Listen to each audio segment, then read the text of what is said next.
여러분 안녕하십니까? JTB 뉴스입니다. 완주군 의원들이 규정에 맞지 않게 업무 추진비를 사용한 내역이 드러났습니다. 법인카드 사용이 금지된 휴일에 업무 추진비를 쓰거나 사용 내역들이 허위로 작성되기도 했습니다. 검찰이 관련자들을 불러 사실 확인에 나서 파장이 커질 것으로 보입니다. 정원익 기자의 단독 보도입니다.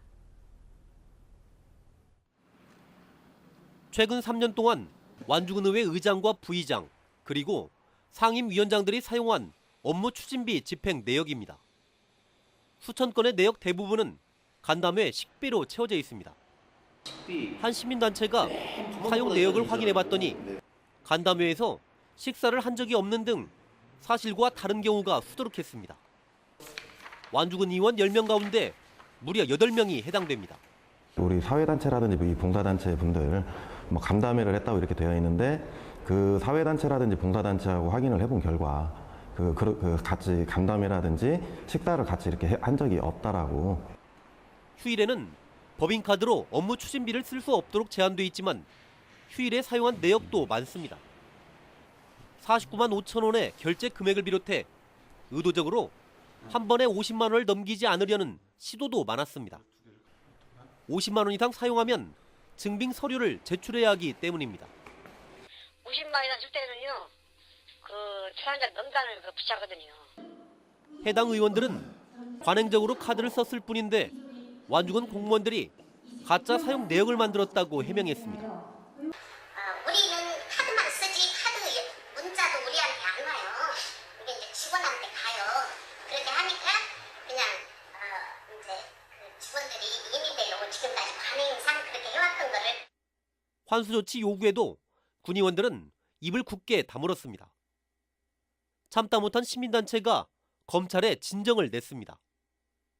검찰은 간담회를 가진 것으로 기록된 단체 관계자들과 의회 사무국 직원들을 불러 사실관계를 확인한 것으로 알려졌습니다. 해당 의원들은 검찰이 조만간 자신들을 상대로 수사에 나서진 않을까 노심초사하고 있습니다. JTB 뉴스 정원익입니다. 박근혜 정부가 추진한 대학 정원 감축 정책이 지방대학에 집중된 것으로 드러났습니다. 지난 3년간 지방 주요 대학의 입학 정원은 감소했지만 서울 소재대학은 늘어나 대학 간 격차만 키웠다는 비판을 받고 있습니다. 조창현 기자가 보도합니다. 지난 2014년 전북대의 신입생 입학 정원은 4,353명이었습니다. 하지만 올해는 4,058명으로 3년 만에 296명이 줄었습니다. 각종 정부 재정 지원을 받기 위해선 정원 감축이 필수적이었기 때문에 어쩔 수 없이 내린 결정이었습니다. 등록금 동결로 재정이 어려워진 상황에서 정부 지원을 받지 않으면 대학 경쟁력 유지가 어렵기 때문에 정원을 줄이는 구조조정을 할 수밖에 없는 상황이었습니다. 박근혜 정부가 추진한 대학 구조개혁의 핵심은 강제적 정원 감축입니다. 2023년까지 16만 명 감축을 목표로 일주기에만 4만 명 이상을 줄였습니다. 그런데 정원 감축이 지방대에만 집중된 것으로 나타났습니다. 교육부가 제출한 국정감사 자료를 보면 지난 3년간 거점 국립대를 포함한 지방 27개 주요 대학의 입학 정원은 모두 감소했습니다. 반면 같은 기간 서울 소재 주요 대학들은 입학 정원이 그대로 유지되거나 오히려 늘었습니다. 정부의 눈치를 보느라 정원 내 인원을 늘리기 어렵게 되자 정원 외 인원을 늘려 전체 학생 수를 유지한 것입니다. 유학생과 재외국민 수험생에 해당하는 정원의 입학은 교육부가 별다른 제한을 두지 않으면서 서울 소재 주요 사립대학들이 싹쓸이하다시피 했습니다. 학령 인구 감소에 대비해 대학의 체질을 바꾸겠다는 정부의 대학 구조개혁 정책이 오히려 서울과 지방대 간의 격차만을 키웠다는 비판을 받고 있습니다. JTB 뉴스 조창현입니다. 선박용 기름을 빼돌리거나 이 기름으로 혼합유를 만든 일당이 붙잡혔습니다. 빼돌린 기름과 혼합유로 얻은 이익이 24억 원가량이나 됩니다. 나금동 기자입니다. 급유선이 항구에 정박해 있습니다. 한 대의 유류 차량이 급유선 쪽으로 다가갑니다. 한 남성이 차량에서 호스를 내려 급유선과 연결한 뒤 기름을 공급받습니다. 이 기름은 새만금 공사 현장 준설선에 공급하기로 약속한 선박기름입니다. 하지만 트럭이 향한 곳은 전남 화순 등지의 농가와 정읍 등의 세탁소였습니다. 이 같은 준설선에서 사용돼야 할 해상용 벙커유가 육상용으로 불법 유통된 걸로 확인됐습니다. 선박용 연료를 공급하는 업체 대표 54살 채모 씨와 직원들이 납품 요청을 받은 기름보다 많은 양의 기름을 운반한 뒤 남은 기름을 빼돌린 겁니다. 이들은 지난해 1월부터 최근까지 51만 리터의 기름을 빼돌려 2억 원을 챙겼습니다. 또 지난 2년 동안 무단으로 해상용 벙커유를 이용해 혼합유를 만든 뒤 이를 내다 팔아 22억 원을 챙긴 혐의도 받고 있습니다. 해상용 벙커유는 황성분이 육상 벙커유보다 13배나 많기 때문에 이들이 판 혼합유는 대기 환경에 나쁜 영향을 미칩니다. 일반 판매자들은 제조행위라든지 혼합 작업을 해서는 안 됩니다. 근데 그 정유사에서 구입한 유종이 다른 해상용 벙커유와 선박용 경유를 섞어가지고 그 일반 상선들의 그 해상용 연료로서 판매를 하는 행위가 해경은 횡령과 석유사업법 위반 등의 혐의로 업체 2곳과 업체 대표 등 11명을 불구속 입건했습니다. JTB 뉴스 나금동입니다. 신설될 전주시 혁신동의 행정구에 대한 주민투표에서 덕진구를 선호하는 의견이 높게 나타났습니다. 투표율도 43%로 비교적 높아 3년 반을 끌어온 행정구역 조정 논란에 마침표를 찍을 가능성이 높아졌습니다. 권대성 기자입니다. 전주 혁신도시 주민들이 신설혁신동의 행정구로 덕진구를 선택했습니다. 주민투표 결과 덕진구 57.1%로 완산구보다 14.3%포인트 많았습니다. 72%가 완산구를 선호했던 지난 8월 세대별 설문조사 때와는 결과가 크게 달라졌습니다. 혁신도시 내 인구가 많은 덕진구 주민들의 투표 참여가 늘고 인접한 만성지구 개발 기대감 등이 영향을 줬다는 분석입니다.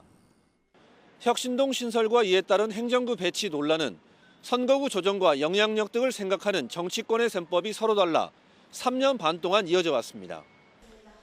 주민투표를 실시한 것도 입법 예고 직전 전주시의회가 완산과 덕진으로 나뉘어 대립한 탓입니다. 이번 투표율은 43.7%, 지난 4월 전주의 도의원 보궐선거 18.6%보다 훨씬 높습니다. 이 때문에 시의회 등 정치권도 강하게 이의를 제기하기는 쉽지 않아 보입니다. 전주시는 입법 예고를 거쳐 다음 달에 시의회 동의를 요청할 계획입니다. 의회에서 제출될 안건을 심의해서 이제 가결을 해주신다면 인력 그리고 임시청사를 마련한 후에 내년 7월 정도면 시행이 되지 않을까 그렇게 계획을 하고 있습니다. 현재 덕진구 전체 인구는 29만 명으로 완산구보다 7만 명 적습니다.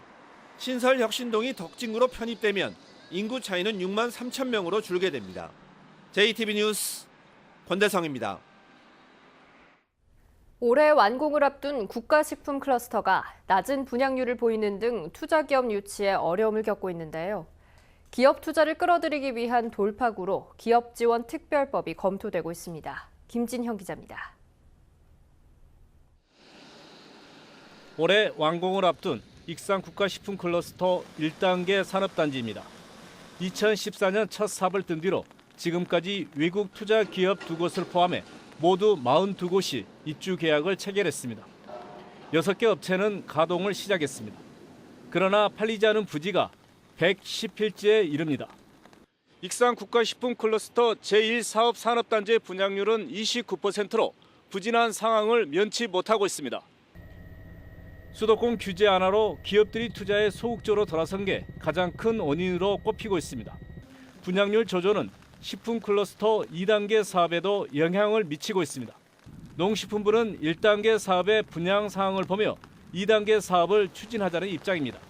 결국 발길을 돌린 기업들을 다시 끌어들이는데 식품 클러스터 사업의 승패가 달린 셈입니다. 이 때문에 국가식품 클러스터 자문위원단이 투자 기업의 재정 지원과 정책 지원 등을 펼칠 수 있도록 특별법 제정을 검토하고 있습니다. 특별법 제정이 필요하다, 큰 도움이 된다라고 사실은 관계기관에서 전부 공감은 했습니다. 그래서 지금 그걸 진행되고 있는 걸로 저희가 알고 있고요.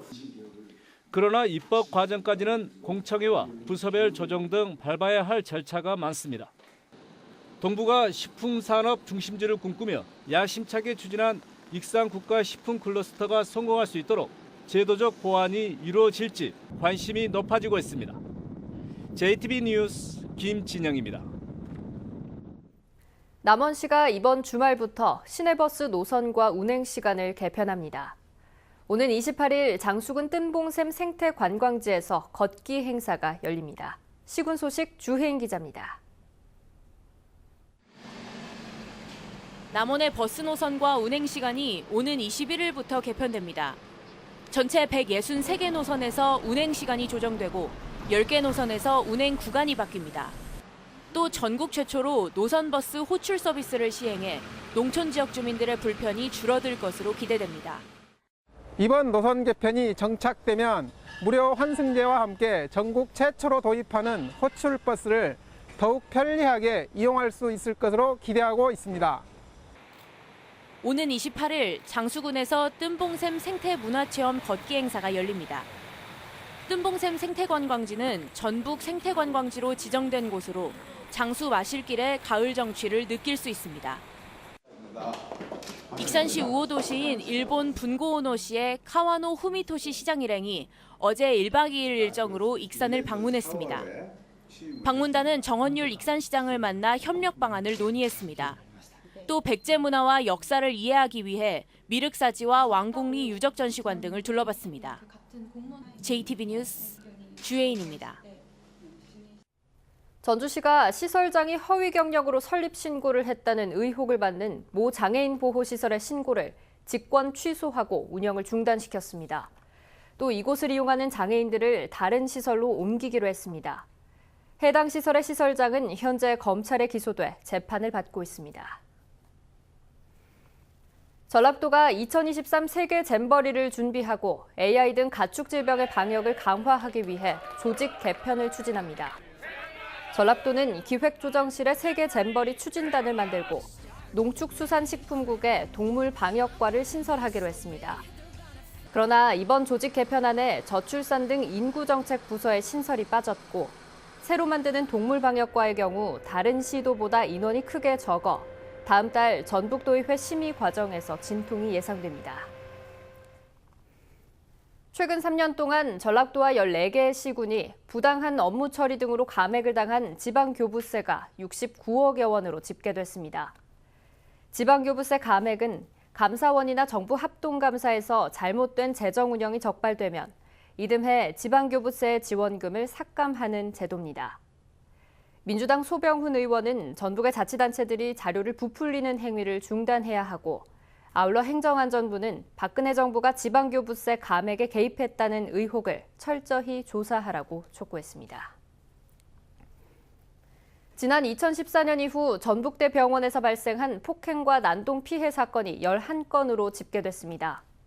더불어민주당 노웅래 의원의 분석 결과 전북대병원의 응급실이나 진료실에서 최근 4년 동안 11건의 폭행과 난동이 발생해 의료인이나 환자들이 피해를 본 것으로 나타났습니다. 노웅래 의원은 지난해부터 시행된 의료인 폭행 방지법에 따라 병원에서 폭행이 발생할 경우 5년 이하의 징역이나 2천만 원 이하의 벌금 선고가 가능한 만큼 엄격한 법 집행을 촉구했습니다. 제25차 한중 해운회담이 내년 1월 중국에서 열릴 예정이어서 군산과 중국 석도를 오가는 한중 카페리의 운항 횟수 증편 여부에 관심이 쏠리고 있습니다. 전라도는 군산 석도 간 한중 카페리의 물동량이 최근 8년 동안 2배 이상 늘었다며 카페리 운항 횟수를 일주일 3차례에서 6차례로 늘리자고 제안했습니다. 전문건설협회 전북도회를 이끌어갈 신임 회장에 석파건설 김태경 대표가 당선됐습니다. 김태경 당선자는 소감을 통해 새만금 공사에 대한 지역 전문업체의 참여와 주계약자 공동도급 확대 등 지역 전문 건설업체들을 위한 공약 이행에 최선을 다하겠다고 말했습니다. 김태경 전문건설협회 전북도 회장의 임기는 다음 달부터 3년입니다. 부안군 변산면에 있는 중막동 유적이 국가지정문화재 사적 제541호로 지정됐습니다. 변산반도 해안절벽 위에 있는 부안 중막동 유적은 고대부터 지금까지 뱃길 안전과 풍어를 기원하는 해양 제사가 이어져 오는 곳입니다. 문화재청은 다양한 시기의 해양 제사 문화 변천 과정을 살펴볼 수 있어 문화적 가치가 높다고 설명했습니다. 군산해양경찰서는 지워지는 펜을 사용해 조업일지를 작성하는 등 조업 규정을 위반한 혐의로 120톤급 중국 단동선적 탐항어선 A호를 납포했습니다. A호는 지난 16일 한중어업협정 해상에서 조업을 하며 지워지는 펜으로 조업일지를 작성해 조업 위치와 조업량을 속여서 더 많은 어획물을 잡으려던 혐의를 받고 있습니다. 전북은 오늘 대체로 구름이 많겠습니다. 낮 최고 기온은 전주 22도 등 19도에서 23도로 어제보다 1, 2도가량 높겠습니다. 미세먼지 농도는 좋음 수준이 예상됩니다. 내일은 대체로 맑겠고 기온은 오늘과 비슷하겠습니다. 전주기상지청은 당분간 고기압의 영향으로 맑은 날이 이어지겠고 일교차는 클 것으로 내다봤습니다.